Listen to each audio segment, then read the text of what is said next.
दिल्ली सल्तनत की दर्द भरी दास्तान में आपका स्वागत है। यदि आपने इस चैनल को अभी तक सब्सक्राइब नहीं किया है तो कृपया अभी कर लें तथा इसे लाइक एवं शेयर करके इतिहास की इन कड़ियों को अधिक से अधिक लोगों तक पहुंचाने में हमारी सहायता करें। धन्यवाद। पिछली कड़ी में हमने चर्चा की थी कि बाइबल और कुरान के प्राकट्य से पहले संसार भर में जहां कहीं भी मानव सभ्यता थी वहां प्राकृतिक शक्तियों के स्वामी के रूप में विभिन्न देवी देवताओं की पूजा होती थी तथा सारा संसार एक ही सनातन धर्म की धारा में था। एशिया महाद्वीप के दक्षिण पश्चिमी भाग में स्थित एक प्रायद्वीप अरब कहलाता है। इसके दक्षिण में हिंद महासागर, पश्चिम में लाल सागर और पूर्व में फारस की खाड़ी स्थित है। इस क्षेत्र के निवासी प्राचीन काल से कुशल नाविक रहे हैं और उनकी विदेशों से व्यापार करने में विशेष रुचि रही है। अरब की मुख्य भूमि एक विशाल रेगिस्तान के रूप में स्थित है, परंतु उसके बीच बीच में उपजाऊ भूमि भी है जहां पानी मिल जाता है। इन्हीं उपजाऊ स्थानों में इस देश के लोग निवास करते थे। ये लोग परंपरागत रूप से कबीले बनाकर रहते थे। प्रत्येक कबीले का एक सरदार होता था। इन लोगों की अपने कबीले के प्रति बड़ी भक्ति होती थी और ये उसके लिए अपना सर्वस्व निछावर करने के लिए तैयार रहते थे। अरब के लोग प्राय तंबुओं में निवास करते थे और खाना बदोशों का जीवन व्यतीत करते थे। ये लोग एक स्थान से दूसरे स्थान में घूमा करते थे और लूट खसोट करके पेट भरा करते थे। ऊंट उनकी मुख्य सवारी थी और खजूर उनका मुख्य भोजन था। ये लोग बड़े लड़ाके होते थे। अरब के रेगिस्तान में इस्लाम का उदय होने से पहले अरब वासियों के धार्मिक विचार प्राचीन काल के हिंदुओं के समान थे। वे भी हिंदुओं की भांति मूर्ति पूजक थे और उनका अनेक देवी देवताओं में विश्वास था। जिस प्रकार हिंदू लोग कुल देवता, ग्राम देवता आदि में विश्वास करते थे, उसी प्रकार अरब वासियों के प्रत्येक कबीले का एक देवता होता था जो उनकी रक्षा करता था। उस काल में अरब के रेगिस्तान में रहने वाले जनजातीय कबीलों में देवी देवताओं को जनजातियों के संरक्षक के रूप में देखा जाता था। अरब वासियों का मानना था कि देवी देवताओं की आत्मा पवित्र पेड़ों, पत्थरों, झरनों और कुओं से जुड़ी हुई थी। ठीक जिस प्रकार आज भी हिंदू मानते हैं कि वृक्षों, नदियों, पहाड़ों और बावलियों में देवी देवता निवास करते हैं। अरब वासी आज के हिंदुओं की तरह भूत प्रेतों में भी विश्वास करते थे। अरब वासियों की धारणा थी कि भूत प्रेत वृक्षों तथा पत्थरों में निवास करते हैं और मनुष्य को विभिन्न प्रकार के कष्ट देने की शक्ति रखते हैं। अरब के रेगिस्तान में मक्का नामक एक प्राचीन कस्बा था जहां हजारों साल पुराना एक मंदिर हुआ करता था। इसे काबा का मंदिर कहा जाता था।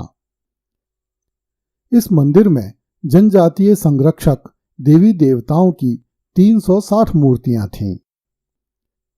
इनमें से 3 देवियां अल्लाह के साथ उनकी बेटियों के रूप में जुड़ी हुई थीं।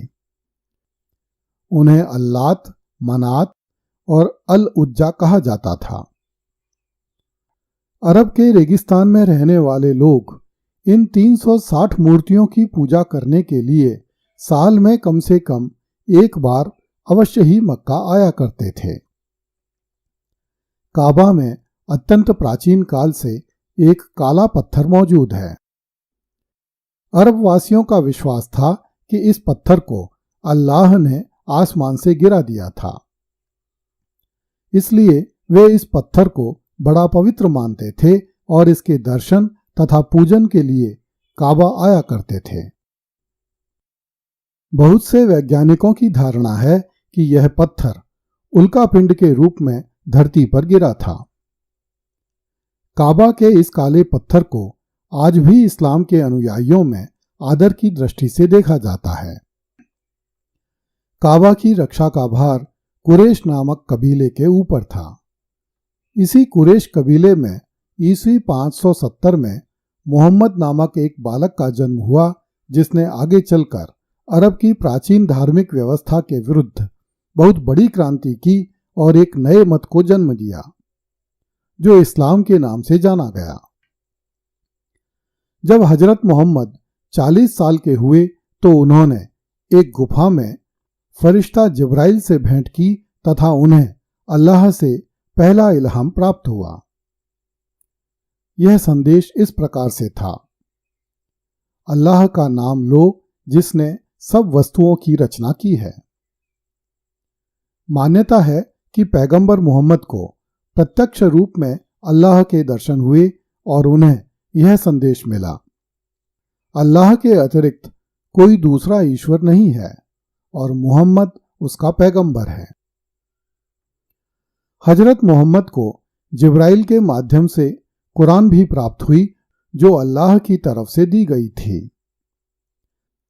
हजरत मोहम्मद ने अरब के लोगों को उस इल्हाम के रहस्य बताने आरंभ किए जो उन्हें अल्लाह की तरफ से प्राप्त हुए थे। इस प्रकार संसार में एक नया मजहब स्थापित हुआ जिसे इस्लाम कहते थे। अरब में इस्लाम का प्रचार हो जाने के बाद अरब के शहरों में स्थित मंदिरों को तोड़ दिया गया तथा देव मूर्तियों को कुफ्र मानकर हटा दिया गया। मस्जिदों का निर्माण करके उनमें अजान दी जाने लगी तथा नमाज पढ़ी जाने लगी। बहुत से लोग मानते हैं कि इस्लाम का उदय केवल धार्मिक आंदोलन नहीं था, अपितु वह एक सैनिक एवं राजनीतिक आंदोलन भी था। ईस्वी 622 में जब मक्का के प्रभावशाली लोगों को लगा कि आम जनता हजरत मोहम्मद की बातों को पसंद करती है, तो उन प्रभावशाली लोगों ने हजरत मोहम्मद को मक्का से बाहर निकाल दिया। इस पर हजरत मोहम्मद अरब के रेगिस्तान में स्थित मदीना नामक कस्बे में चले गए। वहां उन्होंने एक सेना संगठित करके मक्का पर आक्रमण किया। इसी के साथ इस्लाम को सैन्य स्वरूप भी प्राप्त हो गया। इस घटना के बाद हजरत मोहम्मद न केवल इस्लाम के प्रधान स्वीकार कर लिए गए, वरन वे राजनीति के प्रधान भी बन गए और उनके निर्णय सर्वमान्य हो गए। इस प्रकार हजरत मोहम्मद के जीवन काल में इस्लाम तथा राज्य के अध्यक्ष का पद एक ही व्यक्ति में संयुक्त हो गया। हजरत मोहम्मद के जीवन काल में अरब प्रायद्वीप के अधिकांश भूभाग पर इस्लाम का वर्चस्व हो गया। 8 जून 632 को हजरत मोहम्मद का देहांत हो गया। अगली कड़ी में देखिए, जिहाद ने इस्लाम को धरती के कोने कोने तक पहुंचा दिया। कृपया इस चैनल को लाइक, सब्सक्राइब एवं शेयर करें। धन्यवाद।